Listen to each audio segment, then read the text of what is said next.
things. You know, one of the great things I was telling you about Bowdlerization?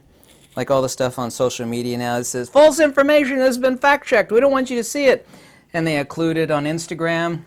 They don't want you to see it, but you click on it anyway. It's like, you know, if evil people don't want you to see it, then you really should see it and probably believe it. These are the people that want you to think upside down and backwards. They want to treat you like mushrooms. They want to feed you poop and keep you in the dark. You remember that one. It's like, treat them like mushrooms. Feed them crap and keep them in the dark. Same is true of the government. I've kind of always, even though I'm foolishly, but do, pay my taxes, and I certainly obey the law. I've never been in trouble with the law. Thank goodness for that. I never listen to the government. Like the government wants you to believe something. Pretty much the opposite is true. Same is true of Bowdlerization. If they don't want you to know about it, then you should probably absolutely want to know about it. I do not even pretend to be any expert on money or investments. I mean, if I was, I wouldn't be working 7 days a week. And, you know, I would have health insurance. I haven't had health insurance in a decade. Interesting enough, people that are new to the United States, I found out a certain state out west, you know, you're getting free. So I've been paying taxes for God knows how many decades, but I can't afford health insurance. But now, I don't take any position on this one way or another so far as these other people, but I'm pretty sure that the person that should get free health care, not that I want free health care, all right, at least be able to get it, would be the person who's been paying taxes for decades. So it shows you how much they hate you. You know, the government does hate you. I just want to talk about some evil truths about money, and of course people use this as a sledgehammer over me, you, and everybody else, and I'd like to hear your thoughts on this, and I do read every comment, and quite often I hear some fascinating thoughts from you folks, some interesting little tidbits that I didn't know before about money. They want to use that as a sledgehammer.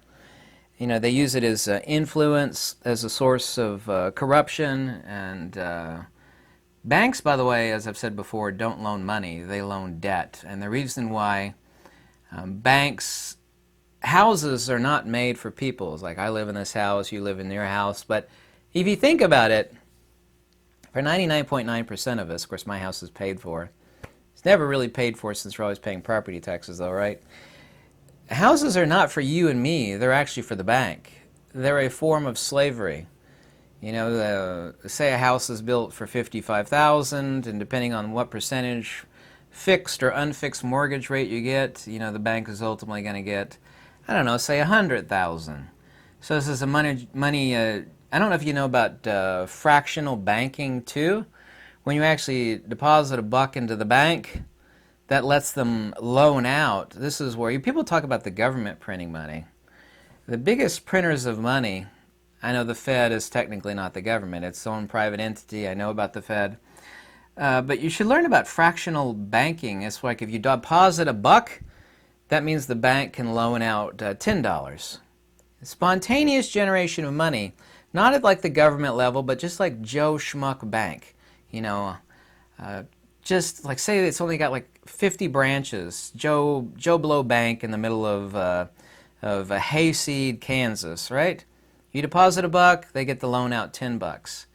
And not only do they get the loan out $10, for example, on your $1, you know, they get to extract an interest rate until the end of time. That's how these banks are getting rich, and they're influencing us, and they have us underneath, or most of us anyway, under their heel. It's just complete corruption. It's banking slavery. People keep railing against the government, which is fine, but I don't trust banks. I don't believe in banks at all. Our great-grandparents had great cause to not believe in banks. Like when you deposit your money in the bank, it's the bank's money, it's not your money. You actually almost have to beg them to give it back to you. I experienced that with a certain online bank. I had to upgrade to a professional account. The money I'd saved up to buy my farm. It's like, no, we can't give you that much money. It's like, it's my money. Yeah, you are. No, you can't, but you can upgrade to a professional account. I won't mention that entity. Loans, credit cards, inflation, taxes. Learn about fractional banking. Everybody keeps talking about the Fed printing money, and they are doing that, and they are extremely evil. They are a horrifically demonic entity. But far more evil than that is any bank and fractional banking. You deposit $10, they get the loan out 100 on your $10. This house, your house, everybody's house, is not really for you, even though you're the one that lives in it, takes care of it. It is the income source of these banks. That is, it's just endless, bottomless supply of money. It just never ends for them. The evil that banks do is absolutely off the hook. Here's real money, and nobody ever talks about this. The government never talks about this, which means you and I should know about it. And you tell me if you disagree, but I'm 100% accurate on this. Here is real money. Real money, by the way, is force. And I'm not really talking about this in this video, but I didn't put this on my list, but it's really the most important thing.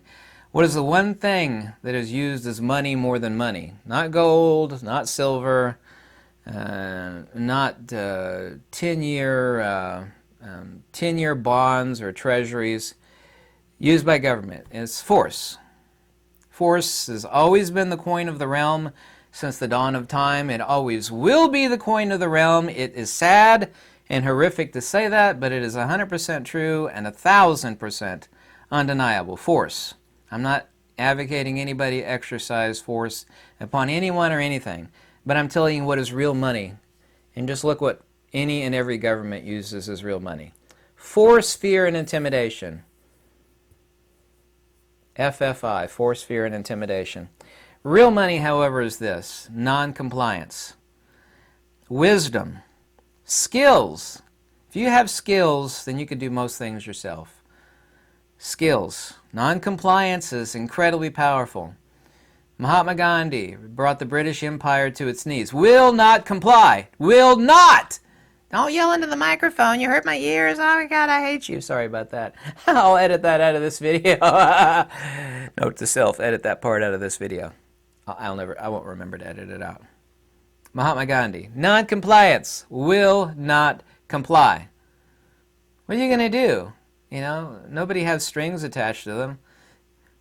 This is where force comes in. Force, fear, and intimidation. They use force, fear, and intimidation. You're going to do it, or we're going to, blast your head from your shoulders. That's what the more evil governments do. The slightly less evil governments, they don't threaten to blow your head off. What they do is they threaten to make you homeless, destitute, starve to death, freeze to death. Basically the same thing. It's just a slightly nicer version of totalitarian fascism. So, non-compliance, wisdom, and skills. To be intellectually airtight against propaganda, that's been insanely important these past few years. Most people intellectually have the mind of a spaghetti strainer. Spaghetti strainer. They really are the mushrooms. When you talk about treat them like mushrooms, feed them poop and keep them in the dark. Intellectually, you need to be airtight against propaganda. To have the ability to discern things, to problem solve, means that you cannot be influenced. You can watch all the propaganda you want, but you're never going to be influenced by it. Watching propaganda doesn't mean you're influenced by propaganda. If you got a weak spaghetti strainer mind, this is why I always laugh at people who say, open mind's the best thing, it's worse than a closed mind. No, a closed mind is way better than an open mind. A closed mind's like having a closed house. Don't let anything in, don't let anything out. And that's partially good, partially bad. A totally open mind is the worst thing in the world. Leave the door open, everybody comes in, they rob you blind. Freeloaders come in, they're dropping deuces in the corner, like they do these squatters, like people buy a house and they show up and it turns out the squatter's there, they won't let them in. Boy, oh boy, you don't ever try something like that in the South. You don't even think of doing something like that in the South. Like you buy the house and a squatter's there, bad things are going to happen. It's not like, I can't go in. You need to evict him and there's a legal process. Like, no, it's my house and they're going to leave immediately. It's going to happen immediately. You wouldn't even think of trying something like that in the South. Unless you were masochistic. The government hates reliant people. You should think about that. The government hates people that grow their own food. Here's something else. Amish and Mennonites. I don't know if you know how much about... I don't care about the religious garbage associated with the Amish and the Mennonites. Mennonites, if you don't know what a Mennonite is, basically like the Diet Coke version of an Amish person. Basically, you got Coke and you got Diet Coke. That's what the Amish and Mennonites are. I mean, I'll tell you this as a fact. I know a person that knows a lot of Amish. And I knew this even without him telling me this. The Amish are loaded. They are loaded. I mean, they are freaking loaded. Do they work really hard? They sure as hell do. They stick together. They despise the government. They don't need the government for health care. They're not motivated by a pharmaceutical industry. You'll never basically see them in a regular hospital. You know, unless they have been, like, you know, they get their leg chopped off in a combine or something. A mechanical combine, not an electrical one. The Amish are not wage slaves. You know, if they need to take a week or a month off to recuperate, no big deal. Everybody supports everybody. The one thing, there are many things that scare governments, but the one thing that would scare the bejesus and the hell and gone out of any government is if you and your family and likewise families started acting like the Amish or the Mennonites. Self-reliant, don't watch propaganda, don't watch the news. You work hard, you fix things yourself, you build things yourself. You're not motivated by pathetic desires and pleasures for electronic gadgets and toys so that you're just, you know, pissing your life away. It's like you work really hard, you buy some electronic junk that's going to self-destruct after less than a year. I mean, it's just completely ridiculous. The Amish and the Mennonites are not wage slaves. Say no. Here's something else the Amish and Mennonites don't. They say no to power systems of energy. That doesn't mean that I'm anti-electricity like the Amish and the Mennonites are. However, Mennonites, like I said, Diet Coke version, even they have cell phones. A lot of them do. Depends on which conclave that they're in. Different Mennonites are actually different. But they're not enslaved by, you know, gas, water, electric, and cable and cell service. They're not. They don't have any of those expenses. Say no to loans and credit cards. Say no big time to pill-pushing pharma. Big pharma. You know what a hospital is? That is where big pharma pill pushers hang out and their henchmen. You know what a big pharma henchman is? It's a regular doctor. I'm going to prescribe you, you know, you're really fat and you're out of weight, but I'm going to prescribe you this magic pill and that magic pill. So it's saying like, you're fat, start eating greens and vegetables and exercising more. You don't need any pills. Go, you know, work hard, play hard, eat fruits and veggies. Don't need any pills. Making your life miserable. The one thing, even though I'm fat and out of shape, yeah, you don't see me in hospitals. The main reason for that is that I don't have health insurance. But even if I did have health insurance, I'm completely adverse to going to the hospitals. These people are nothing but rat beastards. I'm going to say beastards, you know what, B-A-S-T, rat scum pill pushers. That's exactly what they are. Never ever watch the so-called news. Just nothing but evil and propaganda, trying to instill fear and hysteria and mania in people that don't have airtight intellectual capacities. Their minds really are, most people like are spaghetti strainers. This is why, like I said, once again, this is really why I've laughed at people talk about an open mind. An open mind is one of the worst things you could have. I mean, your mind is so open, your brain fell out. You should have an open mind. It's like, why should I have an open mind? I'd be like you. You know, you're motivated by big pharma. You've already had the stab juice 10 times. It's like you had the coof twice.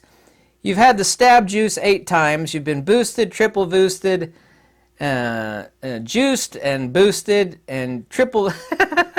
You still believe in it. God, you're so stupid. These are the people that keep telling everybody to have an open mind. They have a mind intellectually like a spaghetti strainer. You need to have an open mind. Like, why would you? Everybody should have a gatekeeper at the mind. Yes. The worst thing you could have is an open mind. This means you're a fool. You could hear the wind whistling through your ears. You could fill it with anything. You're a jarhead. You could hear the wind whistling through some people's ears. Mouth breather. You know what a mouth breather is, right? That's the worst thing is an open mind. Way above that, but still has some flaws, but is mostly good, is having a closed mind. The best thing is a gatekeeper. You know, it's a person that lets the good stuff come in, keeps the trash out, the riffraff and trash out. This is what somebody with some wisdom has. They have a gatekeeper at their mind. Their mind is neither open nor closed. It is both open and closed at the same time. They have a gatekeeper. Worst thing you could be is to have a totally open mind. The worst thing you could do, you're a mouth-breathing mushroom. Worst thing you could do. Since all governments are evil, some are way more evil than others, please, God, just remember what the governments hate. They hate self-reliance. They hate people with skills. They hate people that grow their own food. They hate non-compliance. Like, why should I listen to you? You know, you're just an elected stooge and a boob. Non-compliance. This is how India brought down the British Empire, which people thought in the day was impossible. British Empire is too powerful. Oh, non-compliance. Mahatma Gandhi, go look up non-compliance. There are many levels above non-compliance. I won't mention those in a social media videos. Like, why would I comply with you? No. You got to do them. No, I'm not going to. Well, if you don't do that, we're going to do this. Oh, I'm sorry. I don't work off of fear. I work off of wisdom, facts, and logic. Unless you got wisdom, facts, and logic, kiss it, get lost, take a hike, go bleep yourself. Non-compliance. Governments hate non-compliance. They hate it. They hate wisdom, they hate skills, and they hate the fact of anybody that's intellectually airtight that can think for themselves. They love people to live off of fear and emotions and have a mind like a spaghetti strainer.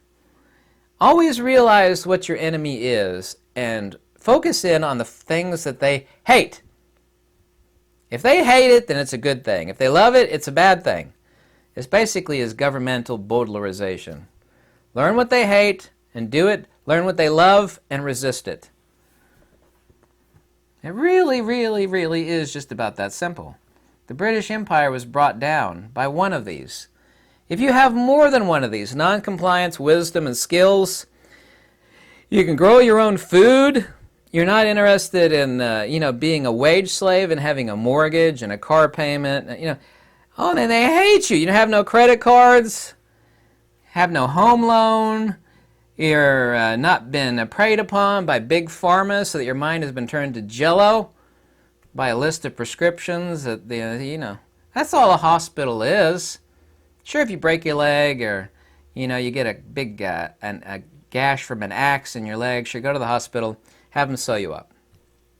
Anything else, the middle finger to the hospital. Why go to a hospital? Why? Not that I'm telling anybody not to go to the hospital, okay? Do whatever you feel like you need to do in life. This is the ultimate evil truth about money. People want to suck every ounce of life from you. What's that movie where these aliens landed and they're basically like spiritual vampires? What was it again? It was really freaky, and they used some, it has some a couple naked people in it. One of them was really beautiful, but they were basically like space vampires, and they would like suck the life out of somebody, and then that person would live for like a few hours until they sucked the life out of somebody. This is what government and banks do, and hospitals. You really should be a lot more like an Amish or a Mennonite person, not the religious garbage. But these people are loaded, they're free. They don't give a damn about the government or big pharma or banks or loans. They don't partake of any of that. They don't. Way healthier than you and me, way happier than you and me, except for all the religious garbage. You don't want nothing to do with that. But everything else they're doing.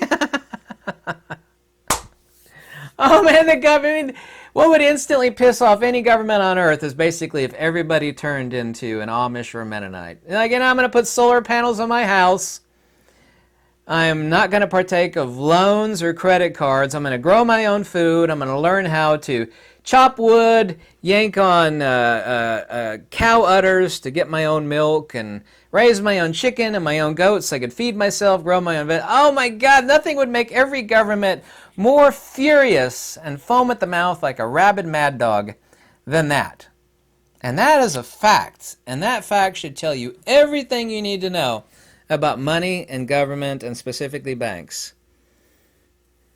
Banks are pure evil, every single one of them. They don't give a damn about you, and when you put the money in the bank, it's not yours anymore. Sure it is. My account's my money. Yeah, go try to take all of it out. See what the bank... We don't have that much money in the bank. Come back next week. You know, we might consider giving you your money back. It's like, it's my money. Yeah, but we don't have that much cash on hand. You know, you're going to have to make a request. You want your money out? Imagine if, like, the poo hit the fan overnight. And all that money you had stuffed away in the bank, and everybody made a run on the bank. It's like, sure, it's FDIC insured, which really doesn't mean anything if you research FDIC. If you think your money in your bank is yours, then you are a little bit deluded. Thank you so much for watching. If you ever want to contact me, my email's in the description below. Happy holidays! Merry Christmas, Hanukkah, whatever it is you celebrate. Goodbye.